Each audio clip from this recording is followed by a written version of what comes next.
A huge Jays trade is incoming as a brand new report has dropped, revealing some huge information surrounding the Toronto Blue Jays and Ross Atkins trade deadline plans and also plans in the coming days and weeks as Ross Atkins prepares for a huge move and one starting pitcher in particular. We're going to break down exactly what that move is and discuss what this means going forward as things are picking up a lot faster than we expected and moves are going to be happening in the next coming days and weeks. But before we get into that all, folks, if you're part of the percentage who aren't subscribed to the channel, you guys have been absolute beasts. This is the place to be for daily Jays content. Thank you guys for continued support over here as we're on the road to 20,000 subscribers. We just hit 17,000, so thank you guys for that. It means the world to myself. And again, you guys have been fantastic. You guys have been beasts. Ladies and gentlemen, let's dive into it. There's a lot of rumblings going on. Now, we're at the point of the year now where we're a month and a half away from the trade deadline, but there's going to be moves happening before, and the Jays are in desperate need surrounding one particular area, and that is the starting pitching staff. And of course, there is some new news that has come out in a brand new report that has dropped from two different reporters,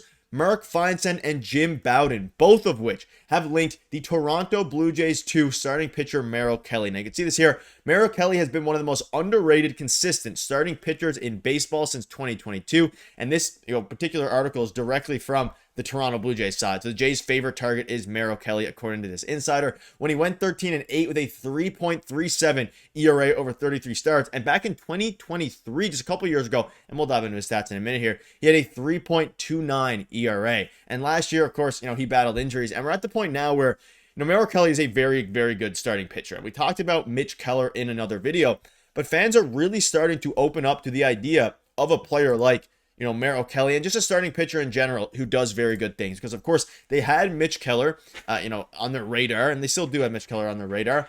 But for Merrill Kelly, this is a very, very interesting,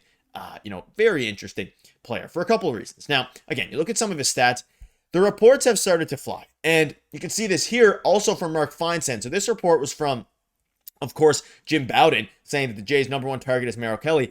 And then you see this report that dropped just a couple days ago from Mark Feinsand revealing that, the Diamondbacks are willing to get rid of Merrill Kelly and Eugenio Suarez, who we'll dive into in a later video. And you can see this here. The Diamondbacks are disappointing this season, pointing to a bad record. Of course, Corbin Burns out. And Merrill Kelly is a prime target who is pitching to a 2.37 ERA at the time of that specific, tweet. You can see this here from Josh.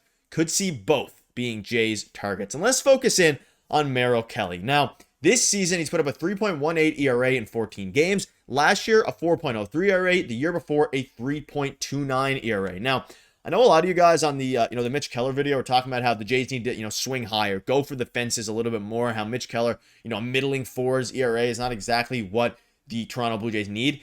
I think at this point the Jays just need stability, and that's why, of course, I still think Mitch Keller is a very good option. But for Merrill Kelly, you're getting a bit more not ace upside, but high and upside. Like Merrill Kelly's a guy who's going to give you between a 3 and a 3.5 ERA. That's been kind of historically where he's been at over the past few seasons. A bit of a down year last year, but still. 4.03 ERA. Got hindered a bit with, bad BABIP luck last year as well. 3.18 ERA for Merrill Kelly this season. Now, if the Diamondbacks continue, and the Jays play the Diamondbacks here, and can help their case both towards a playoff spot, but also towards, the Diamondbacks selling. If, the Diamondbacks are willing to sell, right? And you're at an interesting point now where they're willing to sell, then you're at a point where if you're the Toronto Blue Jays, you can enter yourself into these conversations, and this would be a perfect fit. We know the Jays desperately need another starting pitcher to either fill Bowden Francis's role, fill the fifth starter role. Now, if Max Scherzer comes back, I still think you can have enough starting pitchers. And we saw them make a move for José Berríos, and we saw Keegan Matheson on our show and on my videos talk about how he could see the Jays, swinging for a José Berríos type move. And I think that's kind of the most likely outcome here is they go for a guy under control or like a Mitch Keller, or they go for a guy who's just a really good pitcher who can help them this year. And as the Jays continue to kind of open up a bit of a gap here in the wildcard spot, they're going to be pushing for the division. Now, the unfortunate reality is the Yankees are also beasts right now. They are unbelievable, and they have been playing almost as good as the Toronto Blue Jays. Of course, the Jays have been the hottest team in baseball, but I really, really like the idea of Merrill Kelly, and a bunch of people are starting to speak out about it now. The Blue Jays look like a buyer around the deadline, which they will. D-backs pitcher Merrill Kelly is a tailor-made fit for what they're likely going to be needing, a rental, dependable righty. And that's kind of what I want to dive back to here. Mitch Keller, he's under contract. He has a couple years left, I believe, till 2027. He becomes a free agent. Whereas Merrill Kelly, this is the last year on his deal, which can be seen as a good or a bad thing. But I think in this specific case, it is a good thing. He's having a very good year, but you also, of course, don't have to give up as much assets as maybe you even would have to for Mitch Keller because of control. We know that GMs around the league covet starting pitchers who have control, because starting pitchers are hard to come by in general, let alone ones who have control under several years. Merrill Kelly would be a rental. You could probably get him for a decent, price. And I'm going to throw Aurelvis Martinez back out there again because I think he is the most likely trade chip for the Toronto Blue Jays. Now, whether or not the Diamondbacks want a third baseman, want another prospect, that's up in the air.